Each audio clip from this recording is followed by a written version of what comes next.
According to the Global Foundation for Ocean Exploration, there are at least 3 million undiscovered shipwrecks hidden in various places around the globe.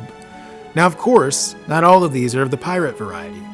Still, there's got to be a fair number of secret maps floating around in glass bottles that will lead us to unbelievable fortunes hidden in underwater layers, right? From beloved movies like the Goonies and Indiana Jones, to shows like Outer Banks and even PAW Patrol. We are obsessed with the idea of finding long-lost treasure. What does hunting for pirate treasure really look like? And what does the treasure itself look like? I'm Joel Cook, and this is Rogue History.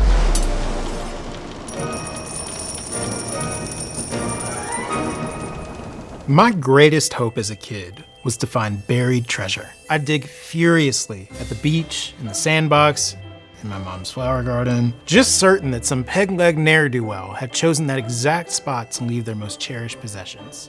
The origin of this legend goes back centuries. In the 1600s, notorious pirate captain William Kidd acknowledged that he had buried 1 cache of gold and silver, and that single tale spiraled into the countless stories of buried treasure that followed.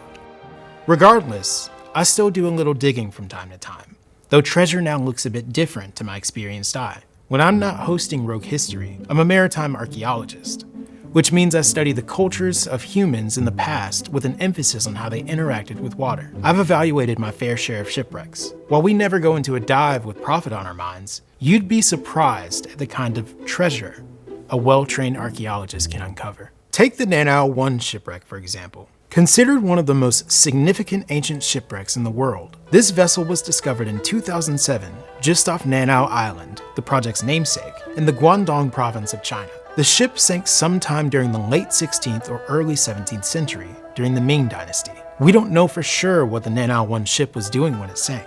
At the time, the Chinese government had imposed a maritime commerce ban called the Haijin, or sea ban, to limit the ability of Japanese pirates to prey on Chinese merchant shipping. So it's very possible that it could have been a merchant ship that fell victim to these pirates, or even been a pirate vessel itself. Now, the traditional narrative holds that a pirate vessel should be loaded with gold and silver, but when it was discovered in 2007, experts found that the Nan'ao I had very little coinage on board. The most valuable things it carried were blue and white porcelain dragon pattern jars, pottery, iron and copper wares, and organic materials like tea.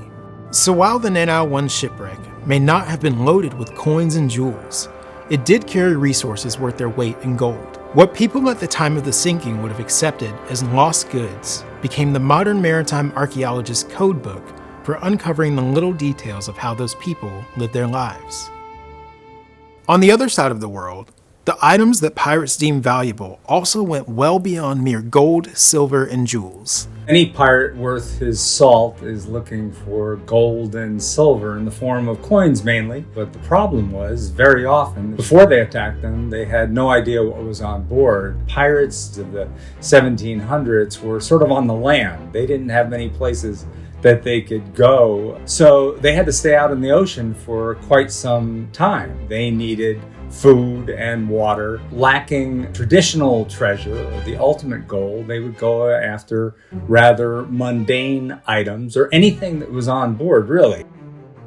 But what about the times where treasure actually was up for grabs? On July 31st, 1715, a Spanish treasure fleet commanded by Don Juan Esteban de Ubilla was caught in a hurricane and wrecked off the eastern coast of Florida. Of the 12 ships in the fleet, 11 were destroyed, scattering a large amount of gold and silver coins, gold bars, and jewelry across the seafloor.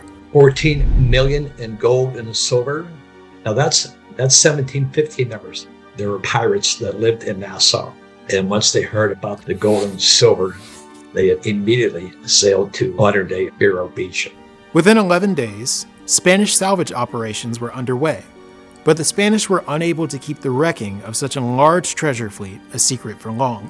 Both the Spanish and the pirates deployed indigenous and black divers to complete the difficult freediving work necessary to bring up the sunken treasure. While Spanish colonial officials maintained their diving teams for future wrecks, the pirates were much more likely to, pirate them. In 1717, a crew of enslaved divers bound for the Spanish wreck site were kidnapped, again, by a pirate crew intent on using them for the same purpose. And it wasn't just enslaved divers that pirates would capture in an attempt to make a journey to the wreck site a successful venture. From the diving itself, to navigating, cooking, translating, the stolen labor of indigenous and black populations provided an immeasurable amount of value to these salvaging ventures. And if the pirates failed to find gold, as they often did, they could sell their human cargo to reap financial rewards. The idea of finding one's fortune by picking through the wreckage of a sunken vessel is still one that holds a lot of power today. I mean, the area where the shipwrecks are located is called the Treasure Coast and attracts looters to this day. So, treasure hunters, both amateur and professional, have hunted for generations, diving and digging and destroying. Let me explain. For a maritime archaeologist, context is everything. The best case scenario for us to glean information from an archaeological site is for us to examine its artifacts in situ, in their original place. When we have the ability to do that, it helps us put together a better picture of what exactly happened. Once we've documented this information, we can make informed decisions about whether to take artifacts in for museum conservation or leave them safe and sound in their watery homes. When treasure hunters rifle through those sites before we can evaluate them, we lose the opportunity to answer contextual questions about them, and governments become wary of sharing details of discoveries for fear of them being looted. This means that the public, aka you, may miss out on opportunities to interact with these incredible archaeological discoveries.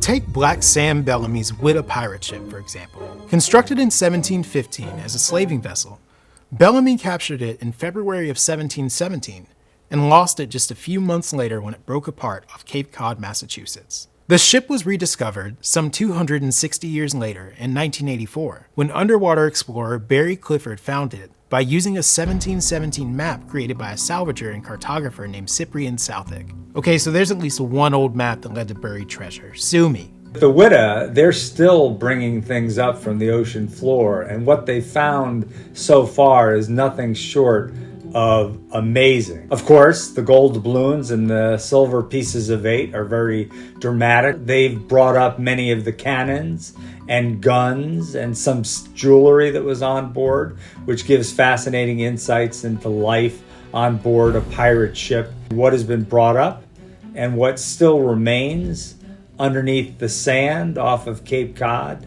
is an archaeological treasure trove of items and history. Clifford was awarded full ownership of the Whydah based on the federal admiralty laws in place in 1988. But unlike many others who came across similarly valuable shipwrecks, he refused to sell or separate the collection.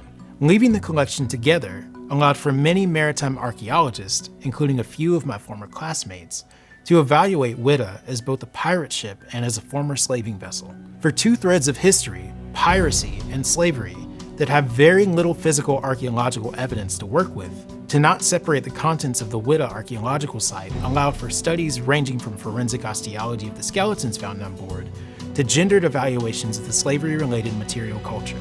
But Barry Clifford's actions are extremely rare in the salvage community. Many valuable shipwreck sites have been disturbed or even destroyed by modern-day salvagers attempting to seek their fortunes. Is the loss of archaeological and cultural information forever worth the money they might make? Treasure comes in many shapes and sizes. While no one can stop people from seeking their fortune however they choose, the ethics of doing so matter. Treasure hunting and salvage laws vary depending on what part of the world you live in. But in my professional opinion, there's something unsavory about disturbing a cultural treasure for personal gain.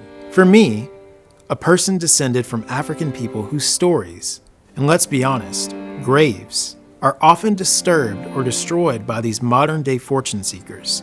There's a perpetual pain in my heart over what has been lost. The value of anything, an object, a person, a moment, is defined by the person viewing it. I hope that you've treasured this moment with us here at Rogue History. Till next time.